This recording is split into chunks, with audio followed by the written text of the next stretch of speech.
Oh, hello, children. It's I, Professor Noselot, here with my assistant, Freddy the Frog. Oh, that's right. Hey, Professor. Yeah? I feel like it's been a really long time since we've seen these kids. Well, yeah, it sure has, Freddy. Yeah, sorry about that, kids. I feel like I went into hibernation. Frogs don't hibernate. Anyway, that's okay, when we Freddy. sleep in, we do. Yeah, hey, today's experiment we're going to do has to do with some eggs, Freddy. Oh, eggs? Mm-hmm. What? Oh, because it's Easter. No, Yeah. Freddy. No, Easter was last week. It's over. But then why are we using eggs? I thought you would never ask. Because our Bible story today has to do with some breakfast. Oh, and breakfast. I like to eat eggs for breakfast. Oh, and for Easter. We did use the resurrection eggs in telling the true story of Easter. Oh, that's right, Freddy. Yeah, but you are one smart amphibian. Thank you. Okay, it's time for our experiments. We're going to do 2 today. Oh, it's a 2-for-1. Mm-hmm. One is for the ones that are a little bit younger, and one is for those who are a little bit bigger. Oh. Yeah, that's right. Am I younger or am I bigger? Well, you're both, Freddy. Wow. I'm a 2-for-1. You're an older little one. Okay, but you're still, no matter which one you do, you're going to need your parents' permission, okay? Parents' permission. Yeah, and probably some help. Okay, so are you ready to see the first one? Oh, yeah. Show me the first one. Okay, you're going to love this one. First, you're going to need some eggs. Oh, some eggs, yes, just like you said. Yeah, just right out of the refrigerator. You're going to grab an egg and a container with some water. No, a container with some water. So, yeah, H2O. H2O. Okay. That's water. So I'm going to show you this egg. I will place it into the vase with the water. What do you think will happen to the egg, Freddy? The egg will be thirsty and it will want to drink the water. No, I don't think so. Let's find out. Oh. I'm going to put it on the spoon so I don't drop it hard. Okay. We're going to lay it down in there and see what happens. Whoa. Freddy, did you see that? It sank like a rock. It sank like a rock. Is there a rock in there? It sank like an egg, Freddy. What? Like an egg? Yeah, but now we're going to do something that's kind of magical, okay? Wait, what? Watch this. We're going to take the egg back out, Uh-huh. and we're going to add one simple ingredient. What? Are we gonna add orange juice? Not orange juice. That's a good one, though. We're going to add some salt. Oh, some salt. Yeah, and you add quite a bit of salt. We're going to add the 3rd thing of salt. A 3rd thing of salt. Yeah, it's almost the whole container. Okay, stir it up. I'll bet that water tastes really good right now. Not bet really. it doesn't. Don't drink the salty water. Ooh, that would be something, wouldn't it? All right, let's see what happens now. I don't know. You're not even going to know if the egg sinks or not because it's so salty. Here we go. Put the egg into the salty water. Do you see that, Freddy? It's sinking! It's sinking again! It's not sinking. Look again. Oh, hey, it's floating! It is floating. Wait, why did it float that time? Well, because we put a life jacket on it. Oh, is it because of all that salt? It's not a life jacket. It's because of the salt. Salty water, you have more density and you less density, and you float. The water's more dense. Anyway, it's a fun experiment for you to try at home, and let me know how much salt it takes in your vase of water. Oh, yeah.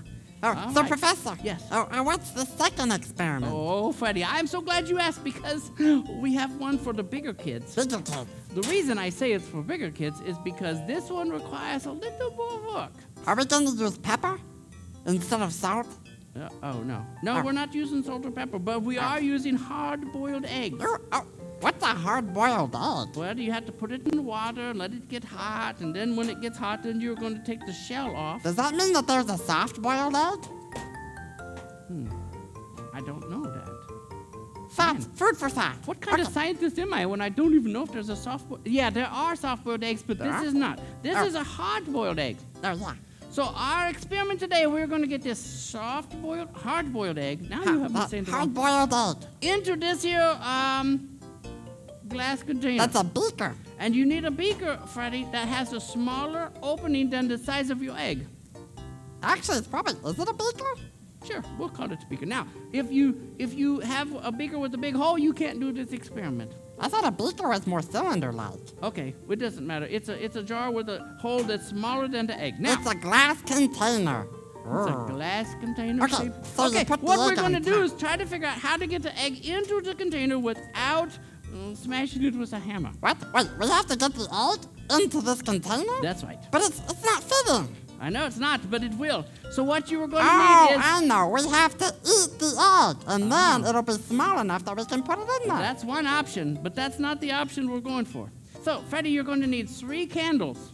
3 candles. Yep, and you're going to take the birthday candles and you're going to shove them into the top of the egg. What?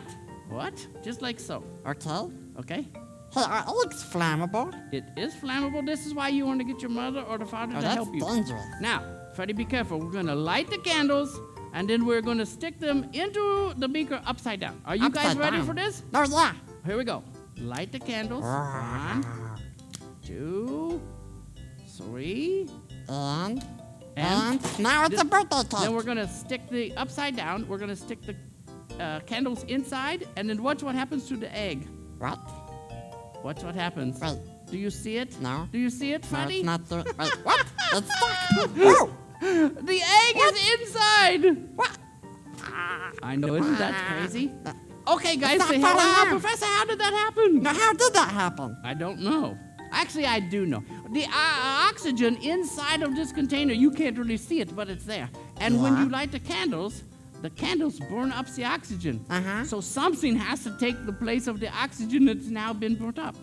And so the egg says, I'll do it. And the egg is forced inside the small hole and sucked right in. Now, how do we get the egg out? I don't know. That will be an experiment for next time. Well, anyway, our Bible story today is about how long God's love is for us. Oh. How long do you think it is? Man, I bet it's longer than my arms. It's longer than your arms, Yeah, Freddy. bigger It's than forever that. long. That's right. And because we have eggs that had to do with breakfast. Do you see how that goes? It does. Yeah, we put the Bible story and the love of God's love is long, and we put it all together and made an experiment. So I hope you guys enjoyed that, and I want you to try this experiment at home and let me know how it goes for you. Oh, yeah. And don't forget, God loves you this much. This much. Well, more than that. Oh. Okay, bye, Oh, guys. bye. That was fun. Hey, Professor. Yeah. Can I eat that egg now? Yeah, you can have the egg. Yes. Okay.